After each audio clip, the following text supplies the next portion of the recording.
Hey everybody, it's Erik, co-founder, partner of Village Global, a network-driven venture firm. And this is Venture Stories, a podcast covering topics relating to tech and business with world-leading experts.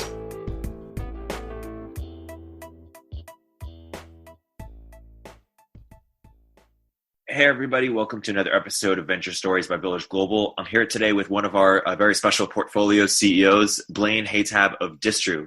Blaine, welcome to the podcast. Hey, how's it going, Erik? Great to have you here. For the audience, why don't you give an introduction to both your company and yourself? What is Distru? What problem are you trying to solve? And why don't you give a bit of background of your journey in the cannabis industry and how you came to solve it? Yeah, absolutely. How we kind of started Distru was we were just sizing up the cannabis industry and trying to find out how cannabis got from the farm to the end consumer and who's going to kind of control that process. So what we actually did was we launched 6 landing pages. So that was pretty fun. Cannalander, which was targeting brands. Cannagiver, which is targeting this really interesting trend of caregivers being able to control some of the supply chain.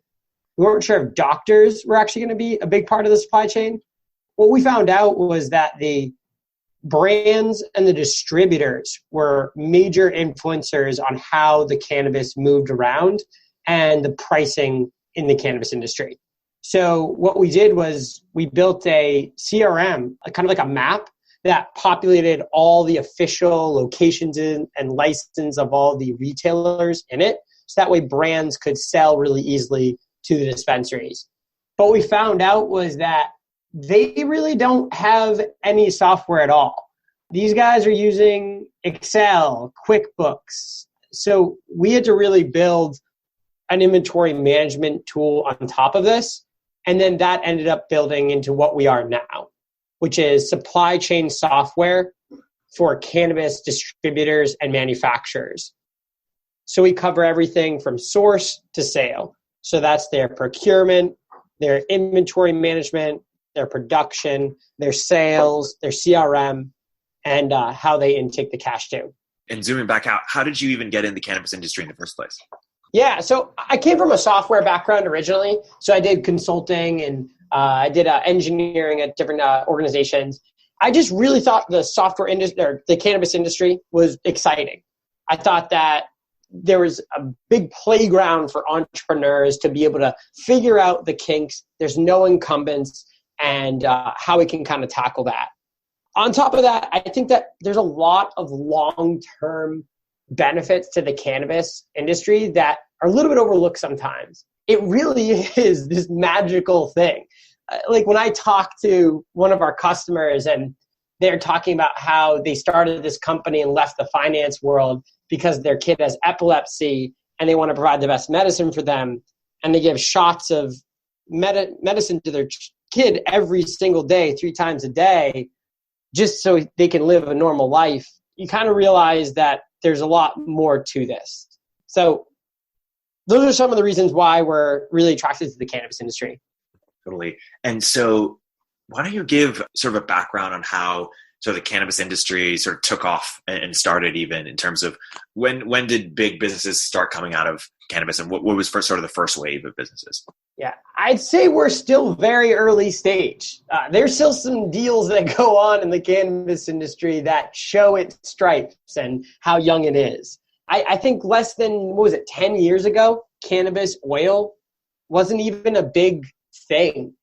And the number one selling product right now is vape carts, which were made with oil. So one of the leading products in the industry wasn't even in existence 10 years ago. But I'd say that we are on that cusp point. Money is starting to pour in. It's going into these big Canadian companies that are then funneling money into America. You have these big real estate players and also these vertical funds that are trying to buy cultivation, retail, manufacturing. Those are kind of the biggest players. So in America, MedMen's a good example. They're a $1 billion+ market cap company that owns like 13 retail chains. Canada, it's Euphoria, Cannabis Growth, Privateer Holdings. They own the cultivation, retail, manufacturing.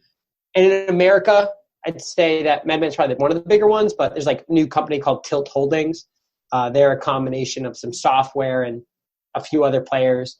But these types of companies are definitely starting to come up. These holdings companies are on the rise. Let's go into sort of each subsector. You named a few, and talk about sort of how they work and some of the big companies in the space, and make any analogies to any other industries that could be helpful to for people to understand. Like, is it winner take all? What separates the people who are winning from those who don't? Is it exclusive relationships? Is it customer experience? Can you navigate go deeper into some of these subsectors?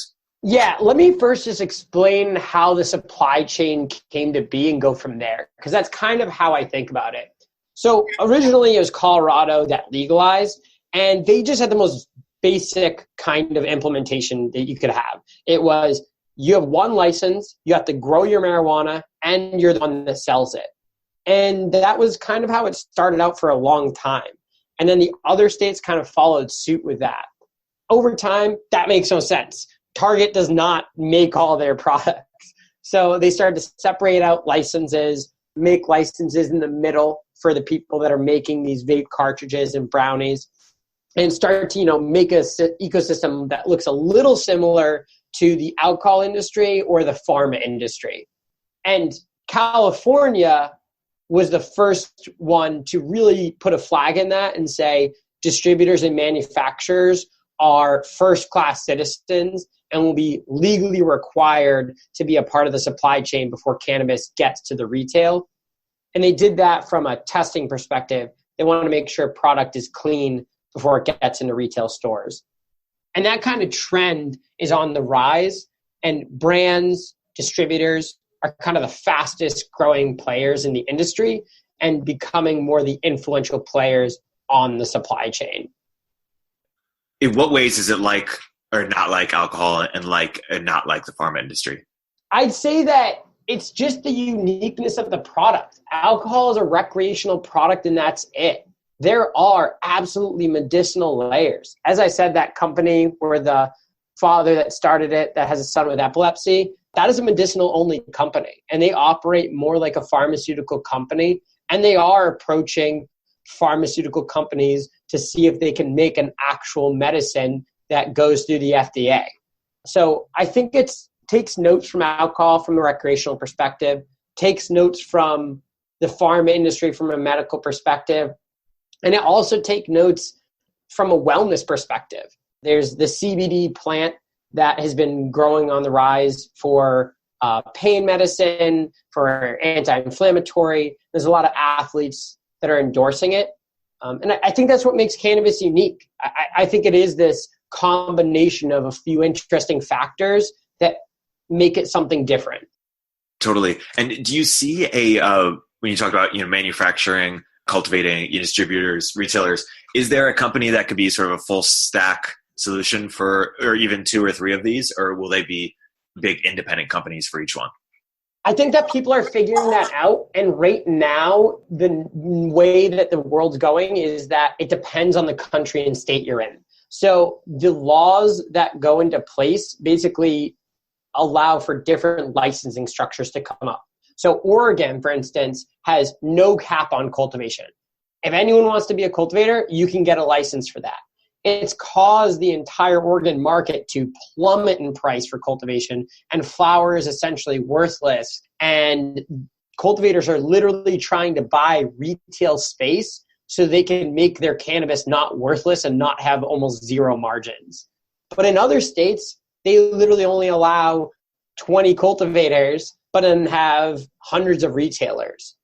So what's happening is you have these groups that are mastering the regulations of each state and country and really rolling out state-specific infrastructure.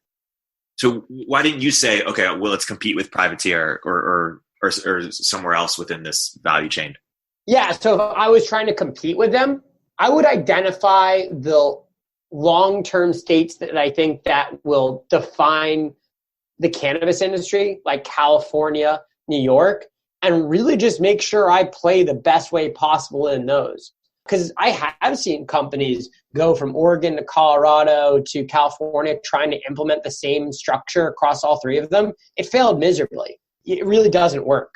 You really need to know each state. And I think that would be what I would do. I would have a team that really just masters compliance. And that's what MedMen says a lot.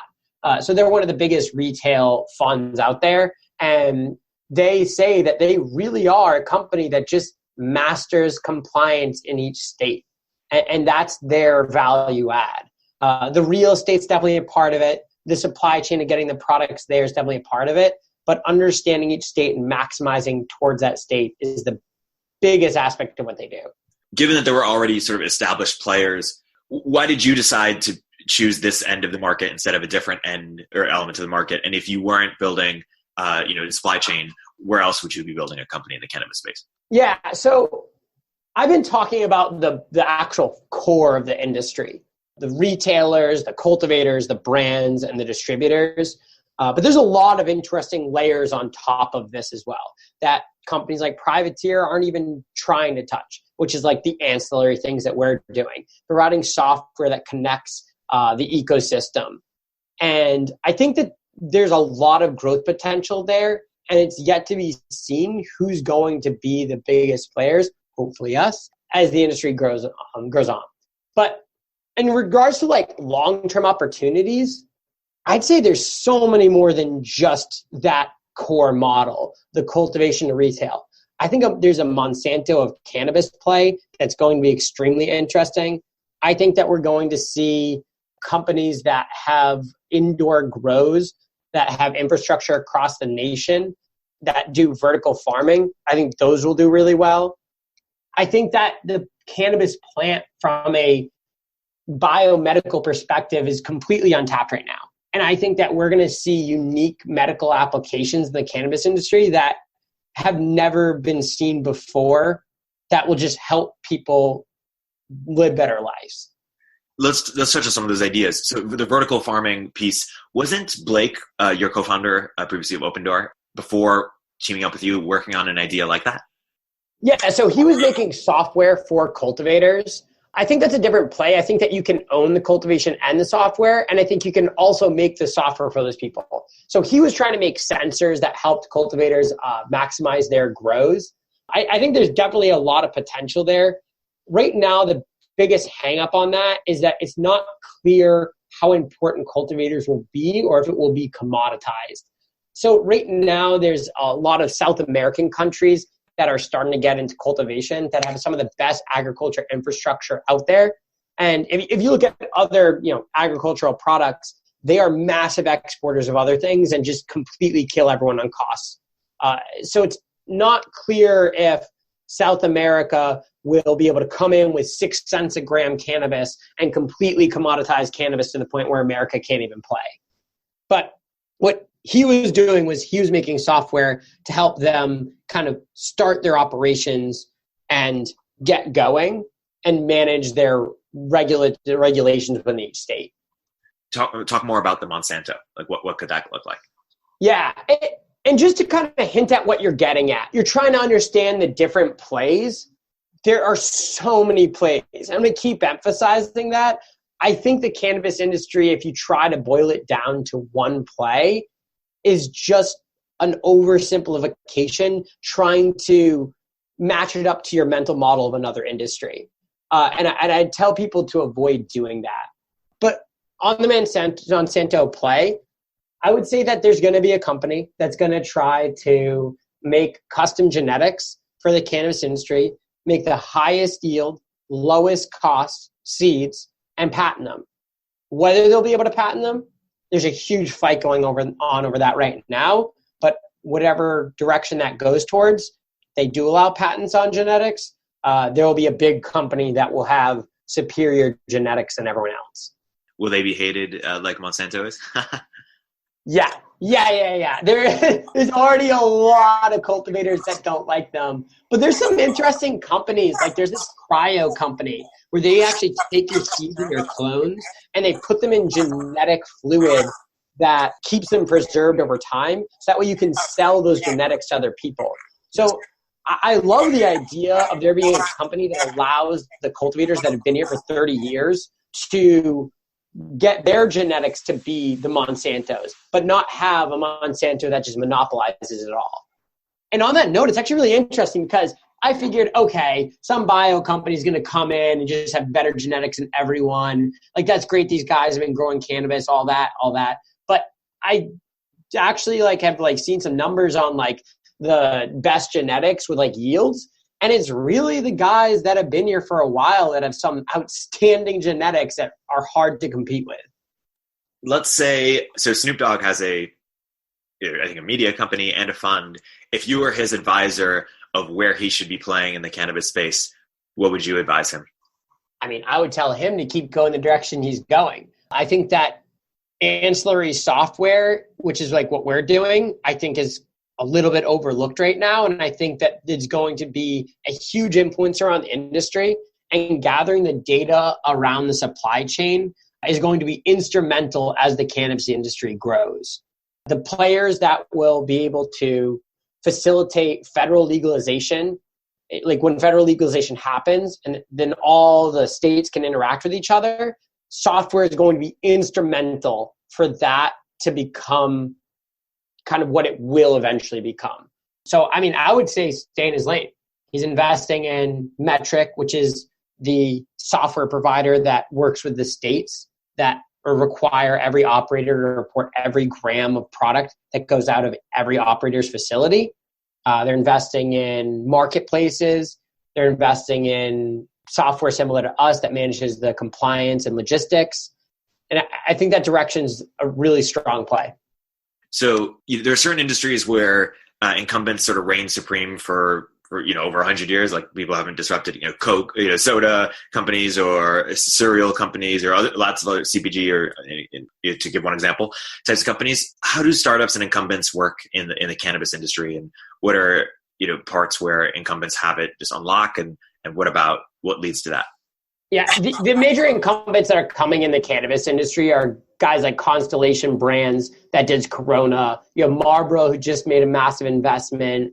You have Miracle Grow making massive investments. I think Bear, they were trying to come in. I can't remember if they actually did eventually come in. But a lot of them are funneling money into Canada, and then that money trickles down into America. So that's kind of their safest outlet for their money. And those Canadian funds, as I said, are coming to America and making investments and buying companies up. So where else do you see opportunities out there in terms of for people out there who are looking to build businesses in the space?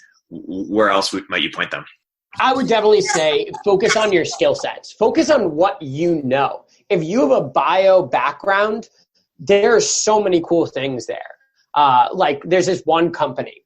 They're making yeast for cannabis. So you basically lab grown THC. It's kind of like Impossible Meats. So they do GMOs and yeast and make the meats that they sell.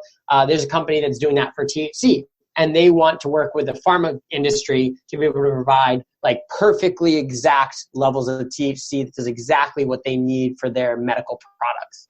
If you know software, I think that there's, as I said, massive opportunity to be able to direct how the supply chain comes to fruition.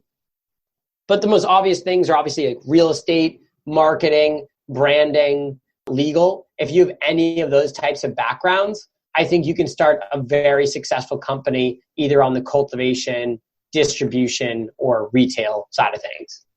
Yeah. You mentioned legal with compliance, right? Yeah. And the legal with compliance is because if you understand real estate, that's cute. You know what I mean? If you understand consumer packaged good brands, that's cute. But I have seen way too many dead companies because they didn't understand the legal landscapes and how to optimize around those. If you don't understand that, you will have massive, massive costs. We were talking earlier about what new spaces will emerge. And let's go through sort of one by one. Where in biomedical? Let's talk more about that. Yeah, I think one of the most guaranteed things is just targeting specific diseases like epilepsy and just making medicines that are geared towards that and doing research on that to figure out what is the best combination of certain cannabis or literally customizing the cannabis that you grow for that disease. And I think there will be a plethora of diseases that will have cannabis-specific medicine for that will eventually get to the ideal solution set there. Also on the medical side, I'd say just cannabis. Like, you can just prescribe cannabis for certain things. Are you having trouble eating? Are you having trouble sleeping? I think we've yet to see where that will fit in, but I think there will definitely be a few applications there, even if it's just recreational with branding, like a company that makes a big cartridge that's customized for sleeping, or if it actually becomes kind of this medical type thing. And then other medical things, as I said, CBD, there's a lot of like athletes and people that are pushing for it for anti-inflammatory and getting better with like back pains and stuff like that. And the number of people that I talk to that take daily CBD because it makes their life better for XYZ reason is shocking to me. It's so many more than I thought it would be. I'd say one that interests me personally, because I have a mechanical engineering background, I don't know if this counts as medical, but the industrial applications of the cannabis and hemp plant. So when I worked at 3M, they had this, the chart of elements, every element that you can use at 3M. So it's kind of their own custom elements, not like hydrogen, helium. It was like Teflon, which 3M made, and all these other chemical compounds that they made, 143 of them, I think it was. And that's what they pull from whenever they make anything, their filters, their glasses, their screens. And I've looked into some of the properties of hemp and cannabis for like hemp plastics, hempcrete, things like that. And I don't even think we've scratched the surface there. And I think there's a potentially multi-billion, if not potentially trillion-dollar opportunity just there if it does turn out to have properties that are better than any other material. Really. Why don't you give some color on CBD and where the opportunities there are? Yeah, so CBD is right now growing more from a recreational perspective because there is no regulations. So people are just saying, I'll make a product and sell it nationally or internationally. That is changing though. States are starting to implement laws that require you to operate within that state with an actual cannabis license. So it's kind of coming back to the same kind of, you have to understand the regulations of every state. But the end goal of CBD, I think that it's wellness. I think that it helps with, as I said, the anti-inflammatory, helps with pain. And some people just take it just because they said it makes them like, it's kind of like a vitamin D effect. They just said it makes them a little bit happier every day, kind of like a vitamin. For those who don't know, can you give us just some background on what CBD is and why it's special? Yeah, so the cannabis plant has over 100 kind of compounds within it. THC is just one compound. That's the one that gets you high. But there's CBD, which is one of the most dominant ones in cannabis that can be used for these medicinal applications. And as I said, is being pulled out for these different uses. And there's another one that I think is super cool, CBN. So if you grow cannabis and as it ages, after you chop the plant down, CBN levels rise. And there's people working on isolating CBN that is the ideal cannabinoid for sleep. And there's, as I said, over 100 other ones that we have not tapped into. So we're going to see what other ones have merit, but CBD and CBN are probably the more popular chemicals within there. And you also put here hemp-based things or hempcrete type things? Yeah, so the hempcrete stuff, I think that if it works, it will be massive. That's the biggest thing. I think that if you could get a company like 3M and they figure out a certain application with hemp that it is just superior and more cost effective to use, that it will completely replace certain things. I don't know what it is and no one does. More research needs to be put into it. And the problem is that not many companies are taking those risks on researching those opportunities because they don't even want to bother. They don't even want to try because it's risky and there's laws and laws change. But once companies like 3M start doing research and saying like, hey, let's try to make hemp plastic because hemp has better tensile strength properties. It has better mold properties. It has better fire retardant properties. We'll find out where it will apply.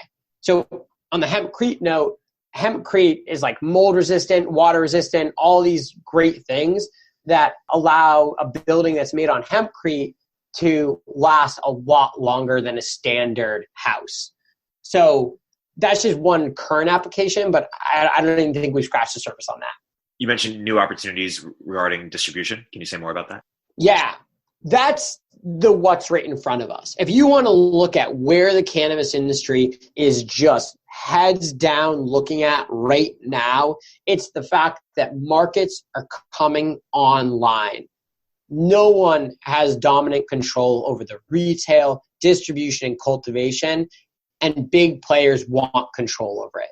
So if you can help the supply chain of the industry mature and develop, so thousands of retailers in California, and you can help cannabis get to those thousands of retailers on time, efficiently, cost effectively, and within the regulations of the state, either from a software or an operational perspective, you're providing immense amounts of value.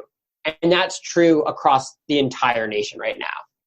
Totally. And so when you say coming online, what's it going to look like? Am I, going to be on an Amazon-like site and just order and it comes? Or, I guess ease is one push delivery, right? Like what's it going to look like from a consumer perspective? Yeah, I mean, Ease definitely got a lot of traction in the main, like LA and the Bay Area kind of stuff. I'm not entirely sure on that because the lawmakers change the laws every single few months. Like 1 month they say that you have to have a retail location and cannabis can be delivered to the end consumer, but it has to go directly from the facility to the end consumer. Before, they allowed the drivers with the cannabis to have $10,000 worth of product on them at any given time. So they would drive around with a few SKUs on them, people would make an order, they'd be there in 5 minutes. But with that law changing, so that way you have to actually come from the retail location itself, that makes the logistics a lot more expensive. And they just changed the laws again. So it's really up to the lawmakers to find out how delivery will play out to the end consumer. And that's a state-specific scenario again. I'm going to keep saying that all day, but it really is. In other states, delivery doesn't even exist. It just doesn't exist. So we'll see if that's an eventuality that delivery will exist, or they're just going to be hard-nosed on that and make it more complicated. Talk more about how you see wellness, like what sort of products or or opportunities could exist there related to CBD. Yeah, I mean, I wish I knew a little bit more on the exact applications that are on the rise, but I think that the ones that I hear the most are definitely related to constant pain. As I said, I know a football player, he puts the cream CBD THC cream on his back every day, and it says it's helped him more than anything he's used before. Then there's people that say it helps with stomach problems. I can't even tell you how many types of things I've heard people say they take CBD for. But I just think getting the product out there in different form factors is the real key there. You can't just sell white label, literally unbranded CBD to people. And right now these CBD companies are kind of figuring out the messaging and finding the most popular niches and repackaging their materials and products for those different segments. If you had to make sort of a timeline, going back from, 2000 or even 1990 of how the cannabis industry has evolved till today, what would be some of the biggest watershed moments or milestones in that timeline that mark sort of a change of how the industry has evolved? Yeah, I mean, legalization in Colorado was monumental. That was huge. That was the catalyst that showed that cannabis can make governments money and save them money on not having to arrest people for cannabis. And then the success of that from a perspective of reducing arrests, it was overall a giant win. Then the other states really came online and followed suit. That's been by far the biggest milestone. Canada legalizing nationally, and then California going from just the medical collective kind of play to a full-on recreational state was the latest major catalyst. Every major player in the nation, and even Canada, has all eyes on California. If you win California, you're going to do pretty good in the rest of the states. Are you seeing like private equity come in and roll up dispensaries? Is that an opportunity? So that was what I was talking about with MedMen. So MedMen, I don't know what number of retailers are at now. Last I checked, it was like 15. They might be at over 20. But they buy retail stores, or they maybe like buy a person with a license and then just rebrand the store. And then they kind of have a supply chain infrastructure, work with brands and distributors that we work with, and then, get the retail store up and running. They're doing good. I think they had like a market cap over a few billion now. Yeah, there's definitely retail kind of conglomerates, kind of like BevMo's out there for sure. So if we had to, compare the cannabis market in the last decade to the crypto market, we might say that the crypto market started with, only early adopters and engineer and tech enthusiasts, and then sort of the ICO craze. Retail investors came in and said, "Hey, this is a chance for me to make a lot of money." And then, recently they probably lost a lot of money, and now it's in the trough of sorrow. It's the builders working, but it's gone mainstream in some sense. That is sort of an example. How has the cannabis industry evolved in the last decade? I'd say the only trough of sorrow that we experienced was in Canada. I'd say there was definitely a trough of sorrow there. I think the second that all these major players came online in Canada, money poured in like crazy, way too much money. And even in America, to a little bit of a lesser extent, because you couldn't have institutional investments, we saw a similar timeline. I think it was around 2014, 15. I can't remember the exact year, but there was a big burst of money coming in. And they just didn't have their revenue figured out at that point in the supply chain set up. So there's a little bit of a sorrow there where they're like, okay, the revenue numbers don't line up with what we just put into them. But right now, we are seeing a very realistic, revenue-driven growth. Like, people are putting up numbers, like hundreds of millions of dollars in revenue per quarter. And the engine is churning. And I'd say that we're seeing a real industry in the very early stages with people taking some calculated bets. But I would expect that we're in the beginning stages of where it's going to go. So have we not experienced the equivalent of an ICO boom yet? Or is it it's sort of pre that? I definitely would say that it's pre that. I think it depends on, as I said, like the place. Like, I think Canada is where a lot of maybe the ICO boom could be. But here's the thing. These guys are posting up their numbers like, Cannabis growth and Afria and Privateer Holdings. And the numbers are there. It's kind of like there was this big explosion of money coming in. And then they were like, hey, there's actually revenue here. So I would say it's not quite like the ICO because they kind of backed it up. So I would say that trend is going to continue. I don't see any major players right now that I keep tabs on not growing. And I think that they are going to keep growing. I think that the smaller players are going to get weeded out. And I think that consolidation is going to happen. But the major people are going to see a lot of long-term success. And from a legal perspective, the people who have licenses around dispensaries, is that going to be seen in the future like the equivalent of the taxi medallion, like something that will be disrupted and not exist? Or is that a different analogy? Great question. I don't know exactly how that's going to play out. And the biggest thing I'm thinking about right now is how federal legalization is going to affect that.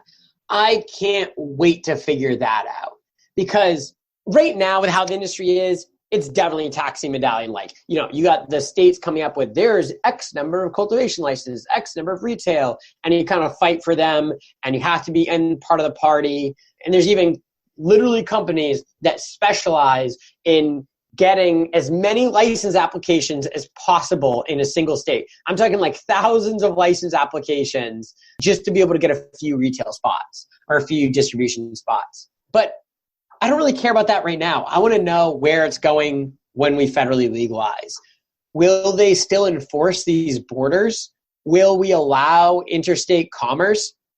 That, to me, is going to drive a lot of how the industry grows, because Oregon, for instance, has 3,000 grows growing cannabis for a fifth of the cost of Massachusetts. If there's borders opening up, that's going to disrupt entire states, and certain companies will just collapse within seconds. And I just don't know where we'll go, but that will be a pivotal moment in the cannabis industry.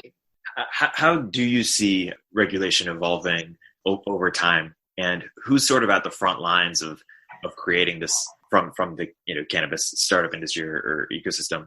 Yeah, I'd say that California is definitely one of the more mature companies in terms of how they're doing regulations. And I think a lot of states are looking at them. So they were the guys that they did distribution and manufacturing as a required piece of the supply chain. I think other states are really looking at that and taking note of that. And they want to do similar because it allows you to control the supply chain more. So our customers, as said, are the brands and the distributors. And they're the ones that have to collect all of the taxes to pay the state. And all cannabis has to go through them and get tested before it goes to retail. And it's kind of like an easy way for the governments to control things. I don't know I'm very interested to see where New York goes. That's going to be big. If New York follows suit with how California works, which people think that it will, but we'll see, that will kind of direct how the rest of the states will follow suit. Totally. How have VCs played in the last, 5 or 10 years in the cannabis industry?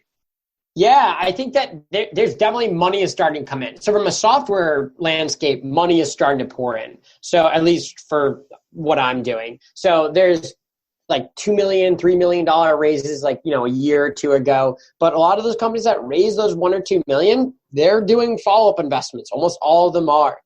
And you're talking about like $10, $17 million raises, $14 million raises. And it's quite a few of them. And they're all getting the revenue to back it up. So from a software perspective, I think that we're in the very early stages, and the guys that control the supply chain, kind of like what we intend to do nationally from a data perspective, are going to have a lot of influence on the markets. From other VC perspective, it really comes back to what do you want to do? Like, are you trying to get into retail? Are you trying to get into CBD and wellness? Are you trying to get into medicinal? There's VC players that target every one of these different segments, and it really just depends on the players you're working with, who you think is going to win within each of those segments. I think there's viable plays in all of those, though. So let's pretend that we've started a VC firm in space, and we started it maybe 5 years ago. 5 to 8 years ago. What would be our anti-portfolio or things we wish we had invested in? Like, would ease be on that list? Would privateer? Like, what would be on your personal list in terms of, I see that being a multi-billion-dollar company, or is already a multi-billion-dollar company today? Yeah, I think it depends on the size of your fund and how deep your pockets are going to get. That matters a lot. That matters a ton. If you're talking about a $10 to $50 million fund, I would have said investing in software would literally be the number one highest value to investment. There's almost no one making software investments then, and those companies are consistently doing well and getting some really high margins right now. If we're talking about like investing in the cannabis industry for the next 30 years and we have billions of dollars to play with, as I said, I think it's state specific. We would have to talk about which states we're targeting. I would probably target California specifically. And I would probably be investing in the brands that I thought were going to do the best. And I'd target a wide variety of brands, vape cartridges, gummies, things like that. And maybe even invest in like a big delivery group like an Ease. So that way you have an outlet for these brands. And then if you win there, you're going to be able to expand to the other states and kind of like be a loss leader in the other states and kind of beat everyone based on that revenue you have in California. Yeah. Let's sort of touch on specific companies. So vape cartridges, is that what Juul is? So it's kind of like a Juul. Yeah. There's so many vape cart companies. And the reason why there's a little bit of level of uncertainty is because like even the guys that are winning right now that have received a lot of money and all that, I don't know if they're going to stay around and be the biggest players. Every day there's a new vape cartridge company that comes into the industry, like every single day, literally. There was 600 manufacturers in California 6 months ago. There's over 1,200 now. It doubled. The number of companies that are producing vape cart-like products doubled. So Select Oil, they're one of the bigger ones. They were the biggest one in Oregon. They're coming to California. They're doing really well on Ease. Then there's like Jetty. There's Guild. There's Open Vape. They were really, really big. I haven't seen them as much, though. See, that's a great example. Open Vape. They were massive, dominant players, but now if you go on the bigger delivery sites, I'd say that there are other guys that are beating them right now. And that happened in less than a year. So if you had to pick 5 companies that are worth less than $100 million today, but have the potential to be unicorns the next decade or so that currently exist, which companies would you pick? And just any state, any sector. Yeah, if I had to pick a company, because I know the most about the U.S. market, I would say I would invest in companies like Flowcanna that are getting the infrastructure of the California market from the growers to the manufacturing and just dialing that up and getting their costs down. I think that's a guaranteed bet, and I think that will be a massive play as the industry expands, and that you're able to repeat that across the other states. Besides that, if you're talking about, I think MedMen and just rolling up retail is a definite play. You just have to make sure that you understand real estate and compliance on a fundamental level. But I mean, if I was going to make an investment, the lowest risk to highest return, I would say is software right now. I'd say that that's one of the safest, most guaranteed bets that you can do the most damage with a $100 million fund. Just invest in all the software companies across the entire supply chain, and I think you have a guaranteed $1 billion company in there. What about something where you're more bearish on, something that people are trying to apply from another industry and apply to cannabis? You know, you're seeing everything from the Salesforce cannabis, Uber for cannabis. I mean, everyone's just doing X for Y. Like, what's not going to work? Social network for cannabis, et cetera. Yeah, I mean, I definitely don't know if I believe in a social network for cannabis.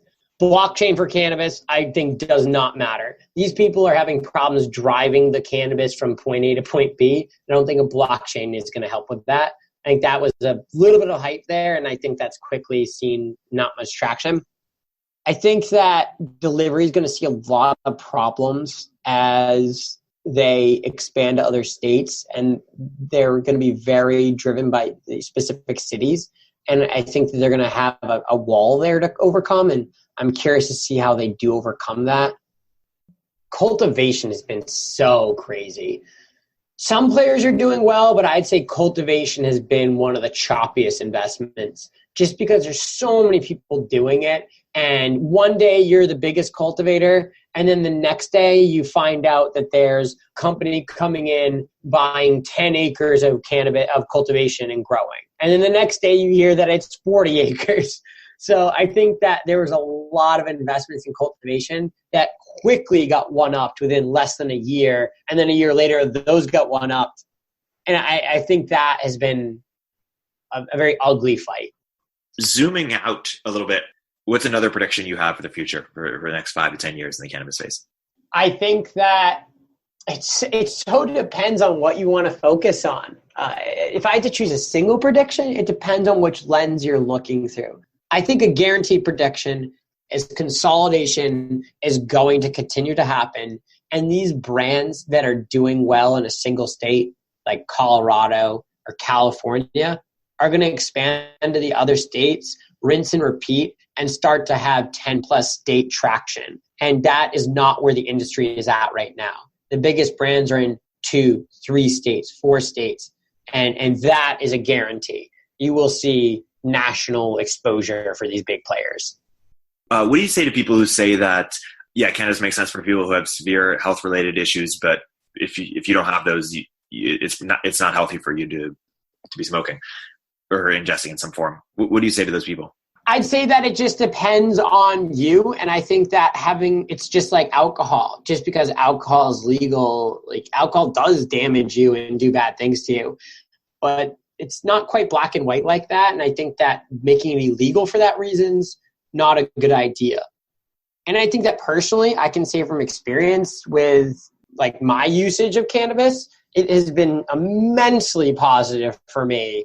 And it is affecting my life in a very positive way for my usage as I've grown up.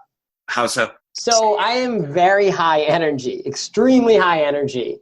And there was a phase in my life where I was a little bit too high energy, and cannabis really helped me channel that.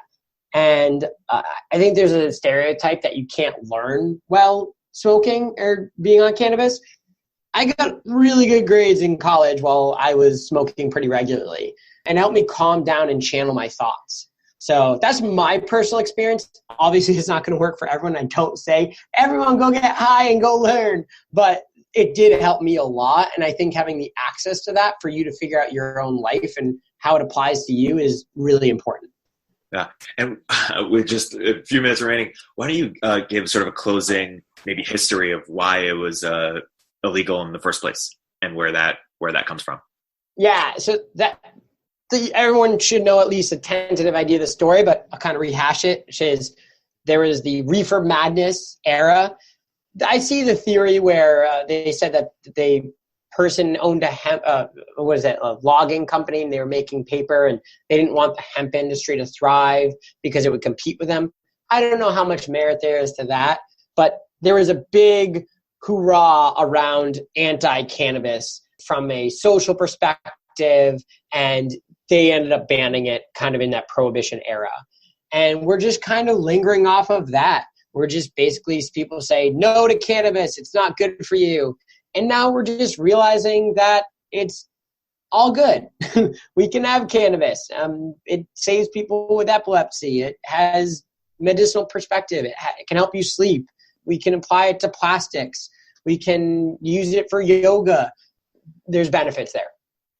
Blaine, for people who want to learn more about Distru and follow your work, where can they learn more and get in touch? Yeah, so you can email me at blaine@distru.com, BLAINE, Distru, DISTRU. You can check out our website to learn more. We're building software to control the supply chain of the cannabis industry. And if you're interested in learning more, just reach out. Any plugs for what to expect from Distru in the future? Yeah, so we are rolling out in California, and we're about to expand nationally in the next year or so and kind of take our software and capture the market for brands and distribution.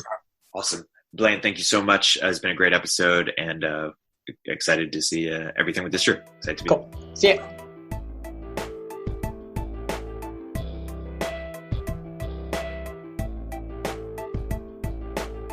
If you're an early stage entrepreneur, we'd love to hear from you. Please hit us up at villageglobal.vc/network catalyst.